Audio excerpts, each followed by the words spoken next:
ಇವಾಗ ನನ್ನ ಸ್ಯಾಲ್ರಿಯಿಂದ ನಮ್ಮ ಅಪ್ಪ ಅಮ್ಮ ನಮ್ಮ ತಂಗಿನ ನಮ್ಮ ಮನೆ ದೇವ್ರಿಗೆ ಕರ್ಕೊಂಡು ಹೋಗ್ಬೇಕು. ಅದು ಫ್ಲೈಟಲ್ಲಿ ಕರ್ಕೊಂಡು ಹೋಗ್ಬೇಕಂತ ಒಂದು ಚಿಕ್ಕ ಆಸೆ ಇತ್ತು.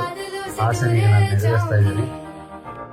मैं तो अपना ही सुर पाऊंगी है जो क्रेजी क्रेजी सपने मेरे सारे चुन के मैं